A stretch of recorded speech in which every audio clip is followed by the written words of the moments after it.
TV किसान, बदलते भारत की शान।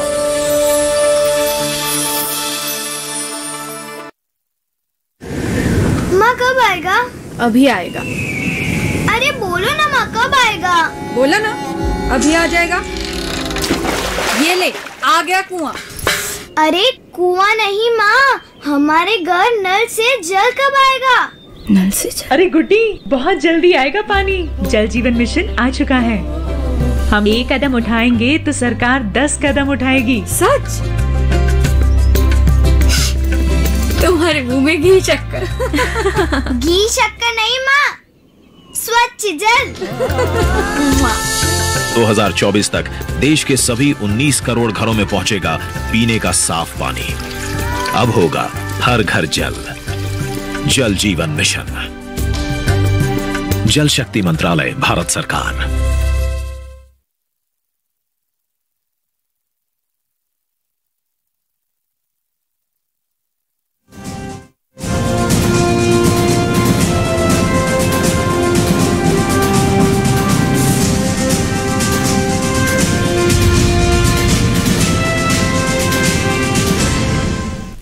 नमस्कार, किसान समाचार में आप सभी का स्वागत है। मैं हूं संतोष चौधरी। तो चलिए सबसे पहले शुरुआत करते हैं हेडलाइंस के साथ।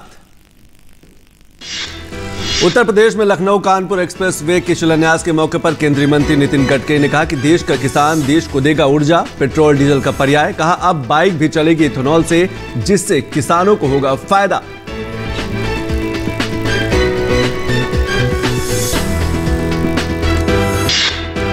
प्रदर्शनकारी किसानों पर से मुकदमे वापस लेने का काम शुरू। केंद्रीय मंत्री गजेंद्र सिंह शेखावत ने बताया सरकार किसान की हितैषी है। कहा किसानों पर से जल्द वापस लिए जाएंगे सभी मुकदमे।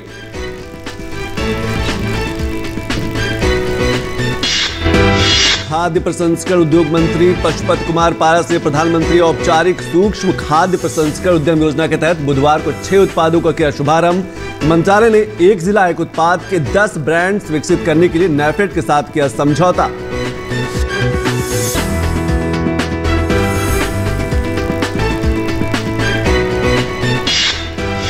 केंद्र ने एसडीएफ कर्जों के पुनर्गठन के लिए दिशा निर्देश किए जारी। 2 साल की छूट और 5 साल के पुनर्भुगतान के प्रावधान से आर्थिक रूप से कमजोर चीनी मिलों को राहत मिलने का अनुमान, जिन्होंने लिया है एसडीएफ से कर्ज।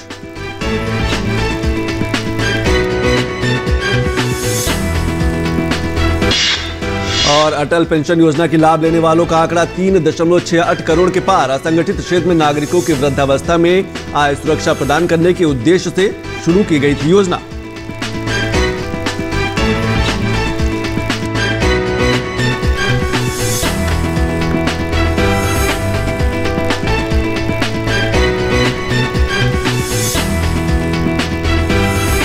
तो चलिए खबरों पर विस्तार से नजर सुजुकी, टोयोटा, हुंडई, जिनका 70% सेल है, वो गाड़ियां फ्लेक्स इंजन में आएगी। इसका मतलब यह है कि 100% पेट्रोल और 100% बायो इथेनॉल। इथेनॉल का भाव 60 रुपए लीटर, पेट्रोल का 120 रुपए लीटर। और पूरे उत्तर प्रदेश के किसान, चीनी को कोई कीमत नहीं है वर्ल्ड मार्केट में, हमारी चीनी कोई लेता नहीं। अब इथेनॉल बनेगा, उत्तर प्रदेश की इकोनॉमी समृद्ध संपन्न होगी। 50,000 करोड़ से किसानों को गन्ने का दाम मिलेगा। उत्तर प्रदेश का, देश का प्रदूषण कम होगा।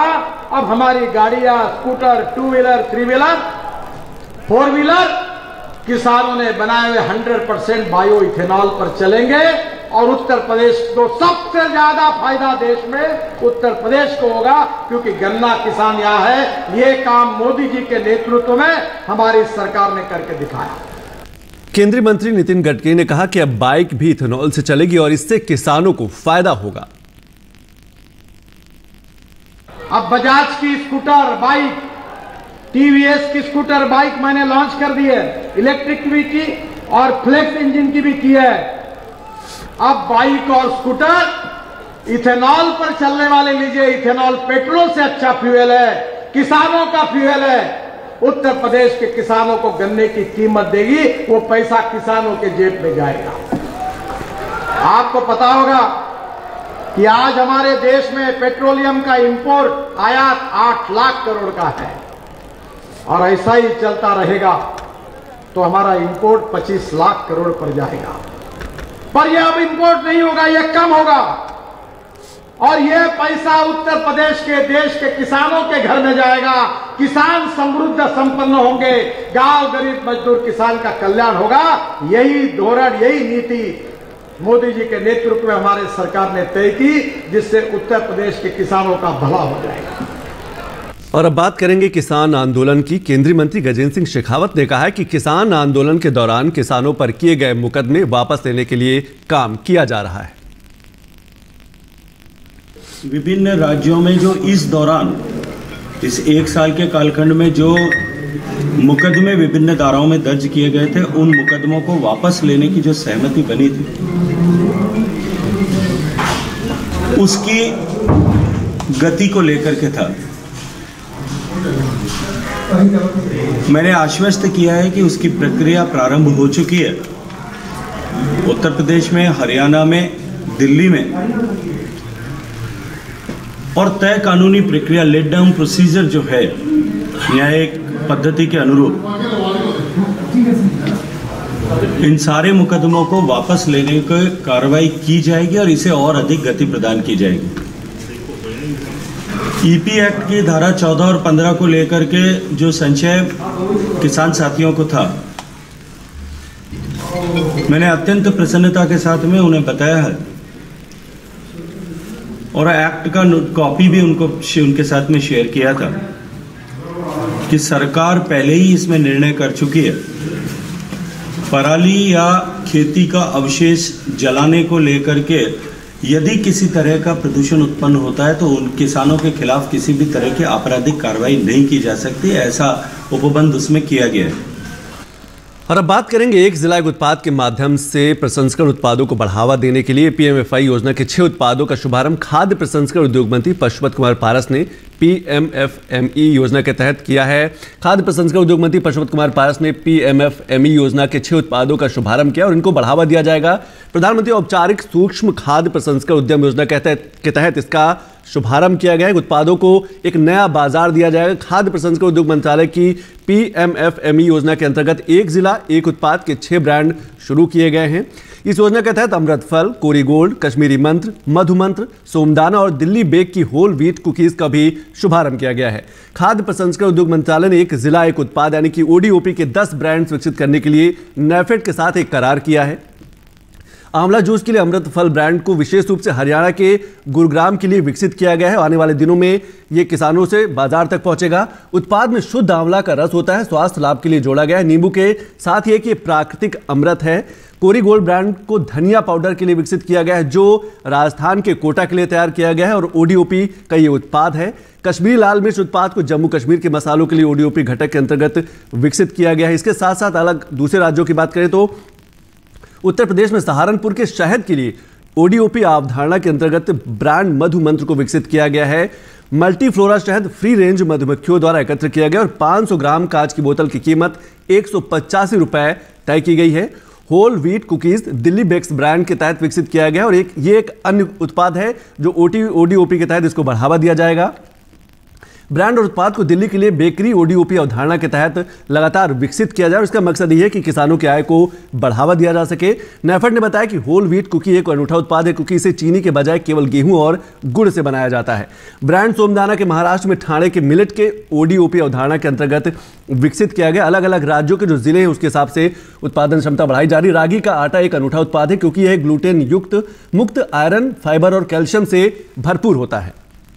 सभी उत्पाद नेफेड बाजार, ई कॉमर्स प्लेटफॉर्म और पूरे भारत के लिए उपलब्ध होंगे और ओडीओपी एक ऐसी योजना है एक जिला एक उत्पाद के माध्यम से कि देश के अलग अलग राज्यों के जो जिले हैं उस जिले की जो खास वस्तु है उसको बढ़ावा देने का काम इस खाद्य प्रसंस्करण मंत्रालय लगातार कर रहा है।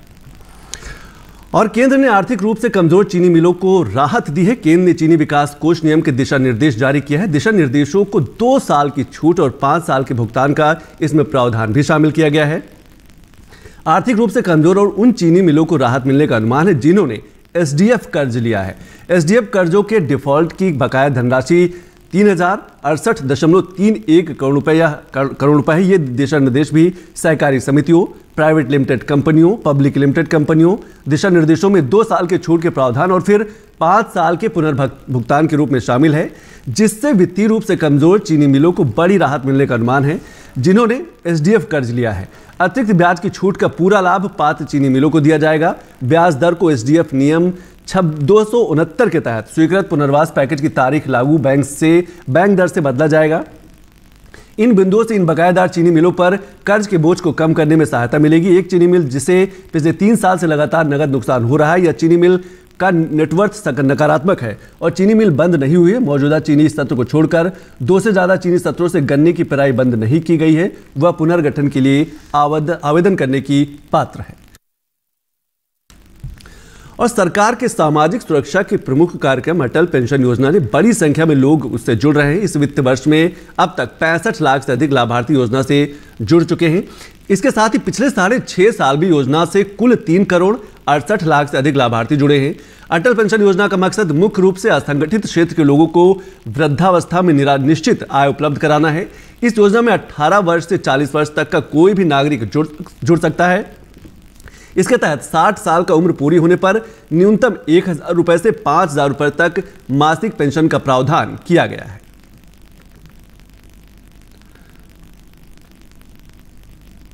और अब बात करेंगे बदलते मौसम की। पहाड़ों पर हो रही बर्फबारी के साथ ही उत्तर भारत में मौसम बदल रहा है। राष्ट्रीय राजधानी दिल्ली, हरियाणा, पंजाब, राजस्थान, उत्तर प्रदेश में ठंड बढ़ गई है। राजधानी दिल्ली में बुधवार को झमाझम बारिश हुई, जिससे सर्द हवाओं के साथ ठंड में इजाफा हो गया है। ठंड से बचने के लिए लोगों को आग का सहारा लेना पड़ रहा है। मौसम विभाग के मुताबिक राजधानी दिल्ली में गुरुवार को न्यूनतम तापमान 11 डिग्री सेल्सियस और अधिकतम तापमान 20 डिग्री सेल्सियस रहेगा। कोहरे और ठंड के बीच दिल्ली में 9 जनवरी तक हल्की से मध्यम बारिश की गतिविधियां जारी रहने की संभावना है। वहीं वायु गुणवत्ता मौसम पूर्वानुमान और अनुसंधान प्रणाली यानी कि सफर के मुताबिक दिल्ली की वायु गुणवत्ता सूचकांक आज 380 दर्ज किया गया, जो कि बहुत खराब श्रेणी में है। और आईएमडी के वरिष्ठ वैज्ञानिक आर.के. जिनमर ने बताया कि 8 जनवरी को भी ऐसी ही बारिश हो सकती है। मध्य प्रदेश और विदर्भ 8 और 9 जनवरी को वहां पर ओले गिरने की संभावना है। 7 तारीख से फिर वेदर खराब होगा और जो पीक वेदर है सेकेंड वेस्टर्न डिस्टर्बेंस 8 तारीख में ज़्यादा बारिश होने का संभावना है। मतलब लाइट टू मॉडरेट रेन हो सकता है 8 तारीख को। यानी आज पीक वेदर है, ज़्यादा रेन हो रहा है, ड्रिजिल जो भी है, और 8 तारीख को ऐसे ही रहेगा। 6-7 तारीख को कम होगा। और बाकी जो तापमान का अगर राष्ट्रीय राजधानी का बात करें तो दिन का तापमान जो है वो 15 से 17 डिग्री रहेगा। 6-7 को इम्प्रूव होगा 16 से 17 या 18, फिर अगेन 8 तारीख को डाउन होगा 15 डिग्री और 9 तारीख ऑनवर्ड थोड़ा इम्प्रूव होगा। कोल्ड वेव जो है अभी कोई चांस नहीं है 5 दिन तक। और बाकी जो वार्निंग हमारा है, जैसे मैंने बताया था कि आज का जो है हेवी रेनफॉल और स्नो वार्निंग है जम्मू कश्मीर, हिमाचल प्रदेश, उत्तराखंड आज एक दिन के लिए। और फिर अगेन जो 6 तारीख नाइट वेस्टर्न डिस्टर्बेंस आएगा, उसके कारण फिर हेवी रेनफॉल पंजाब, हरियाणा वो काफ़ी और एक्टिव वेस्टर्न डिस्टर्बेंस है। और अब बात उत्तराखंड की कर लेते हैं। उत्तराखंड हल्द्वानी स्थित जैव विविधता से परिपूर्ण वाटिका में सभी दुर्लभ वनस्पति एक ही कैंपस में है। उत्तराखंड वन अनुसंधान केंद्र द्वारा विकसित ये भारत का सबसे बड़ा बायोडायवर्सिटी पार्क है, जो न सिर्फ जैव विज्ञान रिसर्च के लिए बल्कि कुमाऊं आने वाले सैलानियों के लिए भी आकर्षण का मुख्य केंद्र बनता जा रहा है। देखिए उत्तराखंड के हल्द्वानी से हमारे संवाददाता अभिषेक सिंह की एक खास रिपोर्ट। उत्तराखंड अपनी प्राकृतिक खूबसूरती, मनोरम दृश्यों, देवस्थलों, जंगल सफारी के लिए पर्यटकों के बीच काफी मशहूर है। एक ऐसे जैव विविधता से परिपूर्ण पार्क को जहां आप हजारों लाखों साल पुराने वनस्पतियों से रूबरू हो सकते हैं। ये जो हमारा बायोडायवर्सिटी पार्क है, यहाँ हमने एक कोशिश की है कि जितने भी हमारे जो इस तरह के रेयर और थ्रेटेंड स्पीसीज हैं उसको हम यहाँ पे कंजर्व करें, और जो हमारी जो समृद्ध जैव विविधता है उसको भी जो है हम यहाँ पे जो प्रदर्शित करें, ताकि जो भी हमारे पास जो आम नागरिक आते हैं और खासकर जो स्कूल के बच्चे होते हैं तो उनको हम जागरूक कर सकें और वो यहाँ आए तो उनको कुछ जानकारी मिल सके। वन्य जीव को लेकर अलग अलग साहित्यकारों, लेखकों, कवियों ने काफी कुछ लिखा है, कहा है, उसे भी आप यहाँ मानचित्रों के माध्यम से देख सकते हैं। वन्य संरक्षण को लेकर हमारे संविधान में भी जिक्र है, अनुच्छेद 51 में, जिसे यहाँ आप देख सकते हैं। इसके अलावा रस्किन बॉन्ड, सुमित्रानंदन पंत, रामधारी सिंह दिनकर, गुलजार ने जो वन्य जीवन पर बातें कही हैं, लिखा है, उसे यहाँ दिखाया गया है। साथ मानव शरीर और उसके अलग अलग अंगों के लिए प्रयोग में लाए जाने वाले वन्य औषधि जैसे बालों के लिए रीठा, इन सभी पौधों को मानव अंगों के अनुरूप जीवित रूप में यहाँ दर्शाया गया है। बच्चों के लिए जुरासिक इलाका वनस्पति उद्यान भी है, जिसमें उस समय के पेड़ पौधों को आप यहाँ जीवंत रूप में देख सकते हैं। इसमें हमने बायोडाइवर्सिटी के जितने भी एस्पेक्ट हो सकते थे, लिंकेजेस हो सकते थे, चाहे उनके इकोलॉजिकल रोल हो अलग प्लांट स्पीसीज के, या उनका जो हमारे एंशिएंट ट्रेडिशंस में, हमारे स्क्रिप्चर्स में जो उनके बारे में वर्णन किया गया है, या जो हमारे साहित्य हैं आधुनिक उनमें जो लिखा गया है, या हमारी रोजमर्रा की जो हेल्थ की नीड्स हैं, तो ये जितने भी लिंकेजेस हो सकते थे उनको हम लोगों ने जितनी भी इंफॉर्मेशन अवेलेबल है पब्लिक डोमेन में, उसमें से जो भी उपयोगी जानकारियां हो सकती थी लोगों को एक बताने की कोशिश करी है।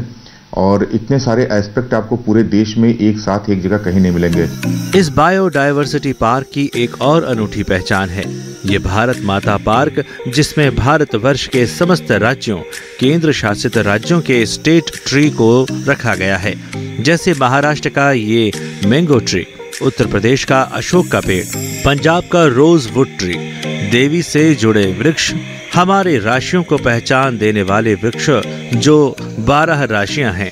ऐसे ही अगर हम पौराणिक काल की बात करें तो भगवान कृष्ण के समय जिन पेड़ों का जिक्र किया गया है वो यहाँ मौजूद हैं।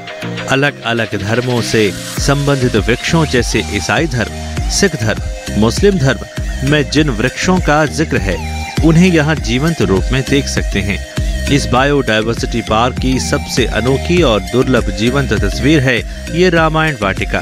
भगवान श्री राम जो 14 वर्ष वन में रहे और इस दौरान वाल्मीकि रामायण में जिन 139 वृक्षों का जिक्र किया गया है उसे आप यहाँ देख सकते हैं। इन वृक्षों का संस्कृत नाम, आम नाम, बॉटनिकल नाम भी यहाँ बताया गया है। रामायण के किस पन्ने पर किस श्लोक में जिक्र किया है उसे भी बताया गया है। भगवान राम 14 वर्ष के वनवास के दौरान जिन 6 तरह के वनों से गुजरे, उन वनों का वर्णन हमने यहाँ पे किया है। अगर हम चित्रकूट की बात करें तो चित्रकूट में चाहे वो असना था, नीम था, बांस था, वो उस समय भी एग्जिस्ट कर रहा था और आज भी वो प्रजातियां हैं, तो उनको हमने यहाँ पर लाइव दिखाया गया है। दंडकारण्य था, दंडकारण्य में सागौन के वन थे, अर्जुन के वन थे, पाडल के वन थे, आज भी मौजूद है और यहाँ पर भी हमने उसको लाइव किया है। अगर हम पंचवटी की बात करेंगे, सीता अशोक है, बरगद है, पीपल है, वहाँ पे तुलसियाँ हैं, बेल है, ये सारे प्रजातियों को हमने डिस्प्ले किया है ताकि आम जनमानस उसको देख सके और चाहे रिसर्च स्कॉलर आए या हमारे विद्यार्थी आए उस विधा को भी यहाँ पर जानने का उनको एक मौका हमने दिया है। इस बायोडायवर्सिटी पार्क में एक शहीद वाटिका भी बनाई गई है। 2019 में पुलवामा अटैक के दौरान जो शहीद हुए थे उनके लिए पुलवामा पार्क, जिसके अंदर शहीद हुए हर जवान की याद में एक पेड़ लगाया गया है और उस पर उनका नाम लिखा गया है। और अब बात करेंगे, केंद्रीय पर्यावरण मंत्री भूपेंद्र यादव ने कहा है कि बाघ अभ्यारण्य सिर्फ बाघों के लिए ही जरूरी नहीं बल्कि ये इससे कहीं अधिक महत्वपूर्ण है, क्योंकि इन क्षेत्रों से ही जल सुरक्षा के लिए निर्णायक 35 से अधिक नदियां निकलती हैं। नई दिल्ली में बुधवार को आयोजित राष्ट्रीय बाघ संरक्षण प्राधिकरण यानी कि NTCA की 19वीं बैठक में मंत्री ने यह बात कही। भूपेंद्र यादव ने कहा कि देश में 51 बाघ अभ्यारण्य हैं और टाइगर रिजर्व नेटवर्क के तहत और क्षेत्रों को लाने के प्रयास किए जा रहे हैं। उन्होंने ये भी कहा कि बाघ की प्रजातियों को कम होना जारी है और बाघों की आबादी का प्रबंधन करना समय की मांग है। पर्यावरण मंत्री ने कहा कि प्रधानमंत्री चीता समेत बाघों की 7 प्रजातियों के संरक्षण के इच्छुक हैं।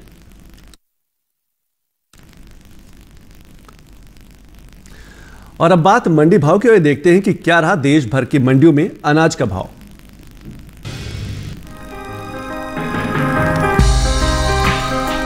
कपास एक सबसे महत्वपूर्ण नकदी फसल है। करीब 58 लाख कपास उत्पादक किसानों के साथ साथ प्रसंस्करण के अलावा कपास के व्यापार से जुड़े 4 करोड़ से 5 करोड़ लोगों की आजीविका का मुख्य साधन कपास ही है। कपास सीजन 2020-21 के दौरान 133 लाख हेक्टेयर में कपास की खेती की गई, जो विश्व के कुल कपास उत्पादन का लगभग 25% है। पिछले 2 कपास सीजन साल 2019-20 से 2020-21 तक CCI ने देश में कपास उत्पादन के करीब 1/3 हिस्से यानी 40 लाख किसानों के बैंक खातों में 55,000 करोड़ रुपए से अधिक की धनराशि सीधे तौर पर भेजी है। आपको बता दें कि केंद्र सरकार ने सीजन 2021-22 के लिए खरीफ फसलों के MSP में बढ़ोतरी की थी, जिसके मुताबिक कपास मध्यम रेशा का MMP मूल्य 211 रुपए बढ़कर 5,726 रुपए तक किया गया है, जबकि कपास लंबा रेशा का न्यूनतम समर्थन मूल्य इस साल 200 रुपए बढ़ाकर 6,025 रुपए हो गया है। वहीं बात कपास के निर्यात की करें तो देश से होने वाले कपास के निर्यात में इस साल खासी बढ़त देखने को मिली है। कपास का निर्यात बीते साल के मुकाबले लगभग 2 गुना बढ़ चुका है, जिसका असर कपास के भाव पर पड़ा है। बीते 5 सालों के दौरान कपास का निर्यात लगातार बढ़ा है। कृषि मंत्रालय की ओर से जारी ताजा आंकड़ों के मुताबिक साल 2016-17 के दौरान कपास का निर्यात 10,907 करोड़ रुपए का हुआ था, जो साल 2017-18 में 1,293 करोड़ रुपए बढ़कर 12,200 करोड़ रुपए पर जा पहुंचा। वहीं साल 2018-19 में कपास के निर्यात में भारी इजाफा हुआ और निर्यात 14,627 करोड़ रुपए पर जा पहुंचा। हालांकि 2019-20 के दौरान कपास का निर्यात 7,539 करोड़ रुपए का हो सका है, लेकिन इस साल कपास के निर्यात में बीते 5 सालों के दौरान सबसे ज्यादा बढ़ोतरी हुई है। साल 2020-21 के दौरान कपास का निर्यात 6,429 करोड़ रुपए की बढ़त के साथ 13,968 करोड़ रुपए के पार पहुंच गया है।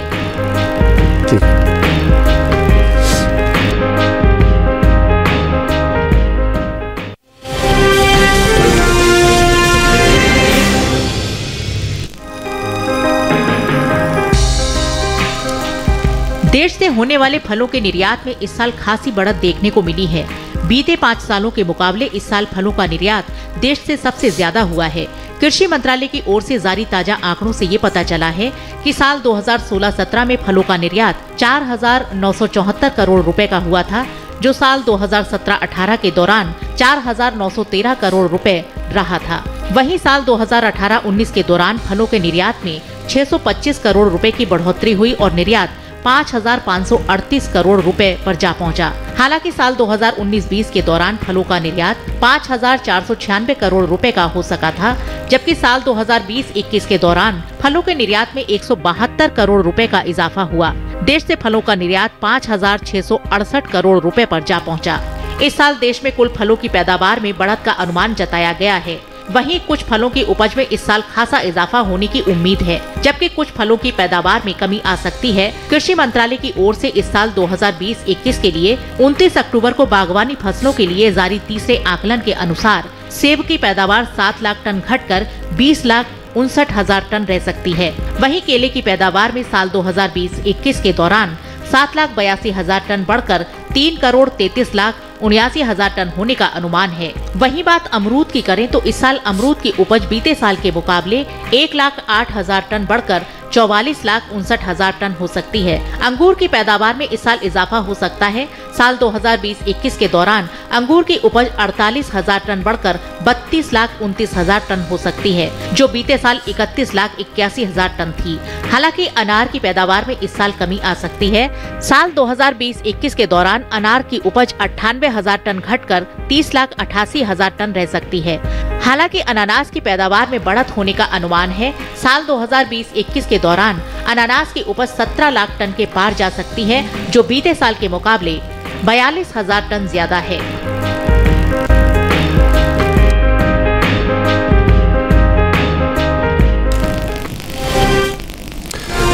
तो खेती किसानी के अलावा जिन खबरों से रहते हैं आप बेखबर, आइए उसी के देखते हैं खास खबर। पंजाब के फिरोजपुर में प्रधानमंत्री नरेंद्र मोदी की प्रस्तावित रैली में सुरक्षा चूक के कारण कर दिया गया रद्द। गृह मंत्रालय ने संज्ञान लेते हुए पंजाब सरकार से मांगी विस्तृत रिपोर्ट। मंत्रालय ने इस चूक की जिम्मेदारी तय करने और दोषियों के खिलाफ कड़ी कार्रवाई करने को भी कहा है। देश में एक बार फिर से बढ़ रहा है कोरोना का कहर। स्वास्थ्य और परिवार कल्याण मंत्रालय के मुताबिक देश भर में पिछले 24 घंटों में 90,000 से ज्यादा मामले किए गए दर्ज। वहीं पिछले 24 घंटों में 19,206 मरीज उपचार करवाकर हुए स्वस्थ। देश में कोरोना के खिलाफ जारी जंग में टीकाकरण अभियान तेज गति से जारी। देश में अब तक 148 करोड़ 67 लाख से अधिक टीकों की दी जा चुकी है खुराकें। पिछले 24 घंटों में देश भर में 91,25,000 से अधिक लगाए गए टीके। देश भर में ओमिक्रॉन के मामलों में लगातार बढ़ोतरी। ओमिक्रॉन के अब तक 2630 मामले दर्ज। महाराष्ट्र में ओमिक्रॉन के 797, दिल्ली में 465, राजस्थान में 236 और केरल में 234 मामलों की हुई पुष्टि। देश में 3 दिन के भीतर 1.25 करोड़ से ज्यादा किशोरों को दी गई कोरोना रोधी वैक्सीन की पहली खुराक। पहले दिन से ही वैक्सीन लगवाने को लेकर किशोर दिखा रहे उत्साह। केंद्रीय स्वास्थ्य मंत्री मनसुख मांडविया ने किशोरों से की जल्द से जल्द टीका लगवाने की अपील। संघ लोक सेवा आयोग ने कोविड-19 महामारी की मौजूदा स्थिति की समीक्षा करने के बाद सिविल सेवा मुख्य परीक्षा 2021 को तय समय के मुताबिक आयोजित करने का लिया निर्णय। परीक्षा 7, 8, 9, 15 और 16 जनवरी 2022 को होगी आयोजित। मुख्य चुनाव आयुक्त सुशील चंद्रा के साथ चुनाव आयुक्त राजीव कुमार और अनूप चंद पांडे ने मणिपुर में आगामी विधानसभा चुनाव के लिए चुनावी तैयारियों की समीक्षा बैठक की। राजनीतिक दलों ने स्वतंत्र और निष्पक्ष मतदान सुनिश्चित करने के लिए उम्मीदवारों द्वारा चुनाव खर्च पर कड़ी निगरानी रखने का किया अनुरोध। भारत म्यांमार संबंधों को गति देने के लिए भारतीय रेलवे ने उठाया बड़ा कदम। रेलवे ने भारत और म्यांमार को जोड़ने वाली नई ब्रॉड गेज लाइन के निर्माण के लिए 111 किलोमीटर लंबे इम्फाल मोरे खंड के अंतिम अवस्थिति सर्वेक्षण को दी मंजूरी। इस परियोजना में इम्फाल को गुवाहाटी से जोड़ने वाली देश की सबसे लंबी रेल सुरंग भी शामिल। गुजरात के सूरत के सचिन इलाके में दर्दनाक हादसा। फैक्ट्री में गैस लीक होने से 6 लोगों की मौत, 20 से अधिक लोग घायल। पुलिस मौके पर पहुंचकर मामले की जांच में जुटी। घायलों को तत्काल प्रभाव से अस्पताल में कराया गया भर्ती। प्रसिद्ध संगीतकार और शिलोंग चैम्बर के संस्थापक नील नोंगकिन्री का संक्षिप्त बीमारी के बाद बुधवार को मुंबई के एक अस्पताल में निधन। 51 वर्ष के अंकल नील को मंगलवार को मुंबई के रिलायंस अस्पताल में कराया गया था भर्ती। प्रधानमंत्री नरेंद्र मोदी ने नील नोंगकिन्री के निधन पर व्यक्त किया शोक। तो किसान समाचार में आज अभी बस इतना ही। नमस्कार।